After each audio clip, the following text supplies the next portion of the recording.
Welcome to your May 2024 tarot reading. And if you are a Virgo, Sun, Moon, Rising, Venus, these are messages for you. Or if you're interested in a Virgo, you can definitely listen in and see what's expected for them this month.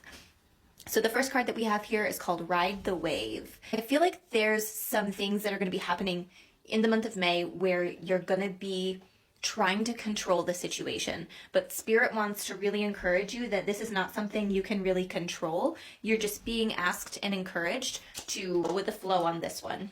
And the card message says, you can be assured that you're entering a time when you can ride the wave of abundance. The tide has turned and you can put your surfing skills to the test.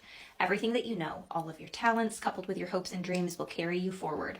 People and circumstances have come out of the ocean of potential and possibility to take shape in a wave of spectacular activity. Know that you're definitely on the right path.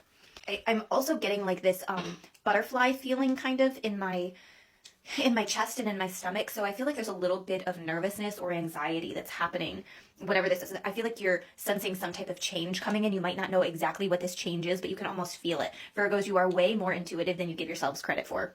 You're actually one of the most intuitive signs, I feel, but you usually get distracted by the very earthly duties that you have, right? And this is number 14. 14 condenses down to the number 5 in numerology, and 5s are my number of change.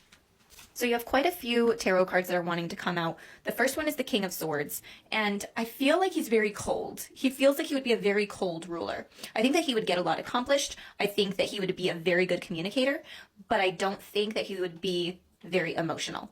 And I feel like your situation that you're in, maybe you've been a little bit cold. Instead of feeding into the emotional roller coaster that you might have been experiencing lately, it might be a good idea for you to step back. Take yourself out of the situation a little bit, because with the 4 of Cups, I feel like you've been really dwelling on something. You've been thinking about somebody or something a lot. This could potentially be an ex, or maybe somebody that you're interested in. Maybe you've been fixating too much. And I feel like for some of you, you either got rejected or you just don't have the courage to pursue this person. Or if it's related to a job, maybe you don't have the courage to step up and be more authoritative. So I think that in some ways, Spirit's encouraging you, allow yourself to feel what you feel, but don't let it take over. Don't let it take over the bus here. You're driving your own bus. So we also have the 3 of Swords, and I love how it has these red roses on it. So some of you definitely are going through it when it comes to your romantic life, or it could even be your relationships with family members or a friendship. I feel like there's been some type of difficulty there, and this is hinting at a full moon.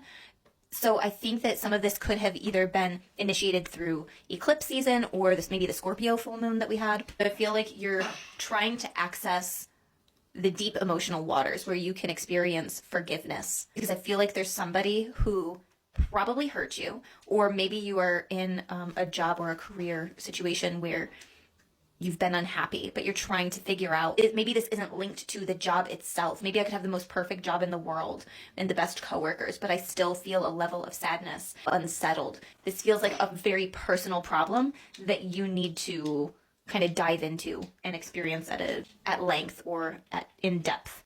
And then the fact that we have the Lovers card, so this could be like a soulmate type of person, somebody that maybe you've cycled with in a past life, or somebody that's supposed to be in your life at this time, or you're supposed to be experiencing these difficult emotions with this person at this time. The Lovers card is also a card of choices. So you could be making some type of difficult decision when in regards to career or romance. It could also be in regards to health. Some of you could be on some type of health journey. The apple at the bottom, I know that doesn't necessarily symbolize health, but I'm also hearing an apple a day keeps the doctor away. So I feel like some of you have had some recent or even long-term health struggles where you're trying to make some type of decision, like what route do I go? How do I go about this? Yeah, some of you could be going on some type of new health journey. Page of Pentacles, either a new health journey, a new relationship, a new career. I definitely see the Page of Pentacles related to money. So some of you might have recently gotten a new job or be interested in looking for a new job. I feel like some of you are going to be making a challenging decision, because I feel like some of you are in a career that you've been in for a long time. You've just kind of been riding the wave. You've been playing it out, but maybe you haven't been fully happy. Maybe you don't feel like you're making as big of a difference in people's lives emotionally as you would like to. There was some element that was missing. It's okay, I was really good at my job. I was good at analysis or analyzing situations, problem solving, but I wasn't able to access maybe my creativity, or I didn't feel like I was really like helping people, right? So I feel like you're going to be assessing that situation. And so some of you are going to choose to make the decision to start a new career, and it's probably something that you've never done before. So again, this is a collective reading. If parts of this don't resonate, that's completely fine, because not every single message is going to be for you. But if you are looking for a personal reading, you can book on my website, crystallizewithkate.com. And then you also have the High Priestess, which is showing you are definitely tapping into your intuition. She's one of like the most intuitive cards in the deck, and she's very committed. So I feel like when you finally get pushed to the edge to make this decision, and maybe this has already happened, you were like totally and fully committed to it. And I feel like this is part of why you maybe were struggling with, if you were struggling with a person or a relationship, you could have been questioning their intentions or how committed they were going to be to you, because you knew how you felt. But you might have also been questioning your level of commitment too. So some of you are going to be committing yourself to some new type of endeavor. This is high level commitment. A couple of other cards that we have here are the Morrigan. This is number 26. If you are an ACOTAR fan like I am, then you'll know why. I love when this card comes up. You have a progression of numbers here. 2, 3, 4, 14 condenses down to 5, then you have a 6. There's something about a progression, taking baby steps to get to where you want to go. But you're doing it in a way that feels in alignment with your best and highest good. So it feels like you're making progress. It might be slow progress, and that could be why you're getting the Ride the Wave card, is because it feels like things are coming in, things are moving, but you can't make a wave come in any faster or any slower, right? Sometimes things just completely take us up, and things come into our lives way quicker than expected, and we're like, hold on a second, I wasn't quite ready for that. So you're learning to ride the wave this month. The Morrigan card, the message of this card says, establish your own realm and domain. You are the queen of your own castle, and this means you set boundaries and guidelines. Protect your own. Protect the earth and her creatures. The duality aspect here is peace versus war, fear versus courage. I can't remember if this came out in the Leo reading, but if you have a different like rising sign or moon sign, say your Virgo sun, check out whatever your other signs are, because you might get more of a complete reading when you check out the other videos as well. I feel like you setting boundaries is going to be important, because it's a way to protect yourself. It's a way to protect your heart. And instead of dwelling on what if they say this, what if they do this, what if life continues in this way and I'm just totally and completely unhappy, like a good way to do that is to set boundaries. When you do this, this is what's going to happen, because I feel like there's somebody who has repeatedly hurt you. And that's also why you're at a point, potentially, where you have to make some type of decision. But I love this sovereignty card, because this is talking about your boundaries and protecting yourself. Love yourself enough to protect yourself. And then you also have the number 4 card, Dragon. And the message of this card is treasure. Know what you treasure.